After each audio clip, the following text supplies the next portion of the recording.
ভাইয়া আসসালামু আলাইকুম। ওয়ালাইকুম আসসালাম ভাইয়া। জি ভাইয়া, ভালো আছেন? জি ভাইয়া, আপনারা দোয়ায় খুব ভালো আছেন ভাইয়া। ভাইয়া দেখতে পাচ্ছি যে অনেকগুলা বাছুর। জি ভাইয়া। এই বাছুরগুলা কি আপনারা বাইরে থেকে কিনছেন নাকি আপনাদের না ভাইয়া, নিজস্ব? আমার নিজস্ব এই খামারের বাছুর ভাইয়া। ও আচ্ছা, নিজস্ব খামারের বাছুর না? নিজস্ব খামারের বাছুর ভাই।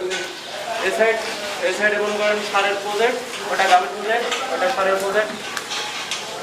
এখানে গাভী দিয়ে সার দিয়ে মিশাই নেওয়া। আপনাদের খামারটা আমার খুব ভালো লাগলো, মাশাআল্লাহ অনেক গরু আছে। যে এই যে বাছুর দেখতেছি প্রায় 40টার মতো, এটা কি এক বছরে হয়েছে? জি ভাইয়া। এই বছরের মধ্যে না? জি জি। ও আচ্ছা, এই বাছুরগুলোর আপনারা কি খাবার দিতেছেন?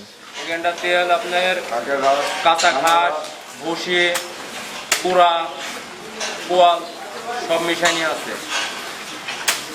আচ্ছা, বাছুর পরিচর্যা তো দেখতেছি খুব ভালোভাবে করতেছেন, অনেক পরিষ্কার জায়গা, জি ভালো ভাইয়া। লাগতেছে। কিন্তু সমস্যা ফিল করলে তখন আপনারা কি করেন? কোনো অসুস্থ হইলে বা কোনো সমস্যা মনে হইলে? নিজস্ব ডাক্তার আছে ভাইয়া। নিজস্ব ডাক্তার আছে না? ওনার সাহায্য নেন। আর আপনারা তো নিজস্ব জমিতেই ঘাস উৎপাদন করেন।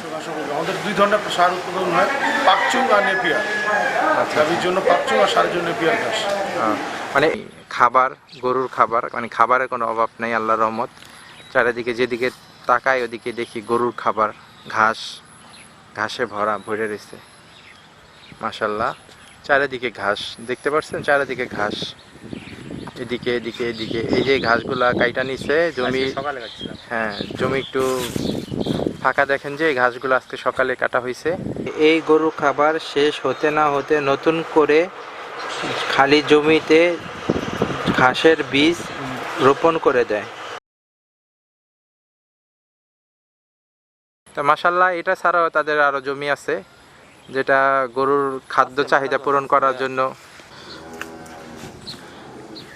এই জমির যত ঘাস আছে দেখতেছেন, এই ঘাসটা এই খামারে গরুর খাদ্য। জি মাশাআল্লাহ, একটা জিনিস দেখায় আপনাদের, মানে ভালো লাগলো আমার খুব, যে একটা পেঁপে গাছ অত্যন্ত সুন্দরভাবে পেঁপে হয়েছে।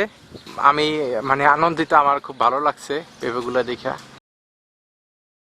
আনুমানিক মনে হয় একটা পেঁপে 4 থেকে 5 কেজি ওজন হবে। মাশাআল্লাহ, খুব ভালো লাগলো গাছটা দেখে।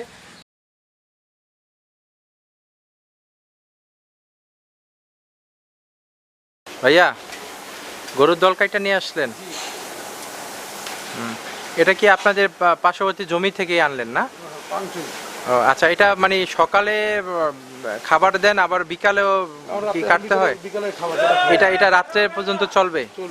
আপনি দেখলাম যে মাঠে ঘাস কাটতেছেন, জি, তো এতগুলা গরুর ঘাস মানে কি পরিমাপে ঘাস লাগে? আমাদের পরিমাণ 50 বোঝা লাগে। 50 বোঝা। এটা আপনারা কয়জনে করেন? আমরা 3 জন 4 জন। 3-4 জনে প্রতিদিনে ঘাস জি, নিয়ে আসেন সংগ্রহ করে। তো এটি তো আপনাদের নিজস্ব মানে জমিতে ঘাস রোপণ করেন, যখন কাটেন কাইটা শেষ করে ফেলেন, ওই জমিটাতে কি তখনই কিছু বুইনা দেন? না তখনই সার, আবার নতুন করে সার বুনাই, তারপরে আবার নতুন করে ঘাস ওখানে উৎপাদন হয়। তার মানে ঘাসের জন্য আপনাদের এতগুলা গরুর চাহিদা মেটানোর জন্য অন্য কোথাও ঘাস কিনতে হয় না? না, আপনাদের পর্যাপ্ত জমির যা আছে তাতেই চলে। তাতে সব। আপনারা 4 জন ঘাস কাটেন না? ঘাস কাটেন কখন? এই সকাল 8টা থেকে। সকাল 8টা থেকে দুপুর পর্যন্ত, পরে আবার বিকালে? বিকালে যে বিকালে কিছু আর সকালে কিছু। সকালে কিছু, মানে মিলাই জিলাই না? জেলায় আর কি 50। তো এই লাইনে মানে আসছেন কি গরুকে বেশি ভালোবাসে? অনেকে তো গরুর প্রতি মানে গরু ভালোবাসি তো, এই জন্যই তো আসছি। গরুকে খুব ভালোবাসেন। গরুর ঘাসাই না দেন, এটাও ভালো লাগে না? জি।